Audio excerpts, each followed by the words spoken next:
So in my first game, I win the die roll. I choose to play second because in the defender kind of plan, I'm sure I'm going to have a lot of time. So and the extra card would be really handy.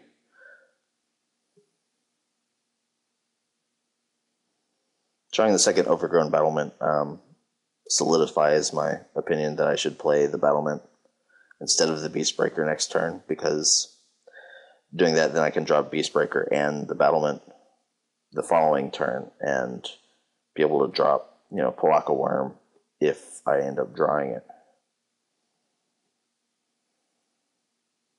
At the moment, I'm not really worried, though I think I'm going to plan on using Heat Ray on the Spy Patrol, even though I have Disaster Radius.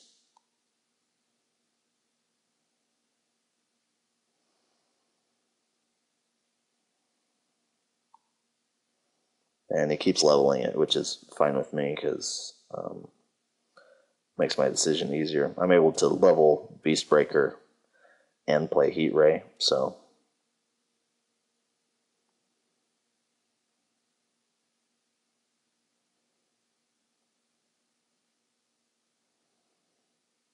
He goes to level it, and I blast it.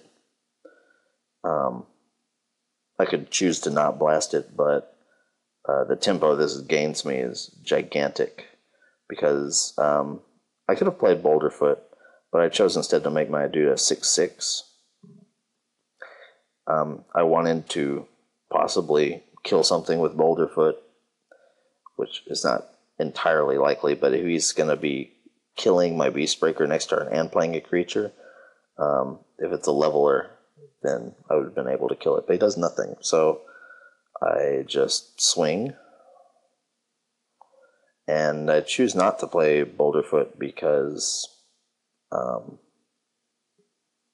if he's sitting back with Laybearer, he'll see that I have Disaster Radius. And at this point, end up not mattering.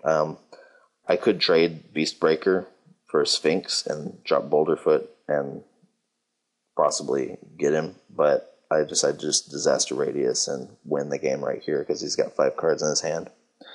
So that was the first game.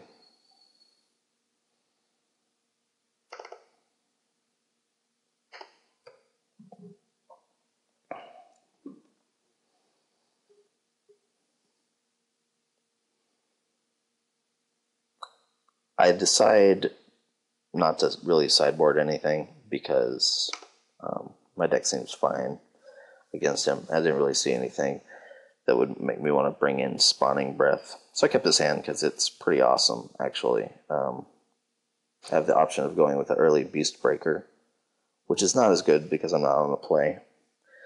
But I also have the option of Growth Spasming, so I drop Beastbreaker, and I have to decide whether I'm going to Stagger Shock his Null Champion or trade with Beastbreaker.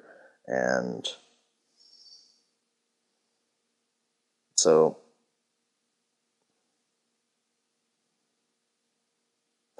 because I don't want to get my Stagger Shock deprived, I Stagger Shock this main phase. It could have been better to do otherwise, but it would have been pretty obvious. And so if he had deprive, he would have dropped his island immediately, and that would have been rough. It's already rough here because he drops the Bloodlord. Fortunately, I can Growth Spasm and prevent myself from taking any damage from Bloodlord. However, he does have a blocker for my Beastbreaker, so that's kind of annoying.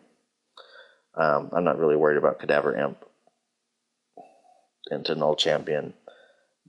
I mean, get some dudes, but I have Polaka Worm this turn, and he can still Narcolepsy it, but that's his only real good answer to the Worm at the moment. And then he does this, Distortion Strike on his leveled Null Champion, and so we're racing, which I'm not unhappy with that, actually, because I have Life Strider. But I decided to trade the Beastbreaker for Arrogant Bloodlord because it makes it a lot harder for him to double block the Palaka Worm in the future. And also I can drop my land in Vent Sentinel, so it really puts him on like a 2-turn clock. I mean, he would already be on one, but even if he can block my Palaka Worm, it would be more likely to kill him. And then I draw Disaster Radius, and the game is just academic from then. So I wipe his board, and he can do nothing. So that was a nice, convenient draw, but I think I had this game probably anyway. I would have gone with Life Strider otherwise, and gained a couple of life from my Vent Sentinel, and his Null Champion wouldn't be able to block or attack. So that was the first round, pretty easy. Join me for the second round.